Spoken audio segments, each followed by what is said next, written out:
Iva, congratulations into the second round here at Roland-Garros. Can you just give us your overall takeaways for your performance in the match in general? I think it was a tough one. Alex is a great player, one of the, I think, toughest first rounds, especially as a seed that I could have gotten. But I hung tough when I needed to, and happy to get it done in straights. Thank you. Raise your hand for questions, please. Start with Matt. Congratulations. You had 34 winners today, so you went out and hit big.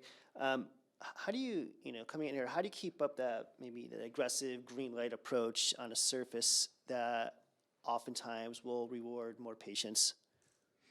I think it's about just being a little bit smarter with the way you're playing offense, and I would say that's more so when it's night and it's raining and it's cold. The conditions are quite lively, especially when you play during the day and it's so hot, and the clay is pretty thin here, so almost it rewards regression in a little bit than some other clay courts like Rome or some slower surfaces. So I think I can get away with being aggressive and playing that type of tennis, just a little bit smarter with playing to the corners a little bit more, not just rushing linear. Hey, Eva. Well done. Where do you think your biggest areas of growth have been over the first half of this year? Good question. I think Thank you. I think I'm playing with better shape. My shots, both forehand and backhand, have more weight on them, so just the overall ball quality is higher, and they're not able to attack me as easily. I think my defense has gotten better, and the serve is a work in progress, but I think that's making strides as well. So those couple things.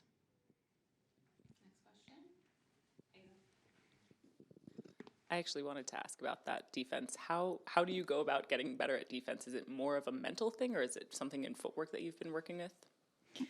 I think getting better in defense is one of those things where it's just the good old boring work. You have to be on the court, and you have to have someone feed you side to side, and you have to run, and you have to run, and then you have to run again until you drop. So I did a lot of running. I dug out a lot of balls. I got a lot of clay all over myself in practice. So that's how you practice defense, I think. And then there's also the mental part of being willing. I think in the beginning, you're not even willing to, it's almost like an ego thing. It's like, what? They attacked me? What are you talking about? So you have to be willing to play defense, and then you just have to freaking run a lot in practice. Hi, Eva.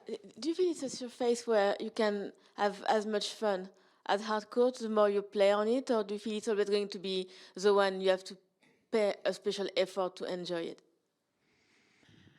I think it's not about the enjoyment. I love playing tennis on every surface. I love playing tennis, but it's just a little bit more some tactical adjustments that I need to make because it's not the surface I grew up playing on. But from an enjoyment level, I love it. And I think it also makes tennis a little bit more interesting in ways because it's a bit slower and there's more comebacks and momentum shifts because it's not as much first strike. And sometimes on the hard court, if you go down a break or two breaks, that set's probably done, right? But here you can come back at any moment.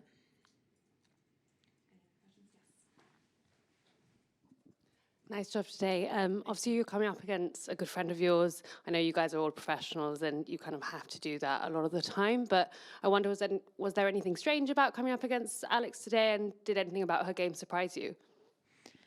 I think there's no secrets there. We practice together a ton. We play doubles together a ton. So I think we both know our tendencies, and everyone was ready for the other one. It was just about who was going to play their game a bit better that day. And she's definitely one of my closest friends on tour. I have so much respect for her as a person and a player. So, we had a big hug before the match, a big hug after. So no bad blood there. I'm sure there'll be many more matches, and she'll get me a couple times too. So that's tennis. And what are your thoughts on your next match? Yeah, I think the French Open handed me a tricky draw here, honestly.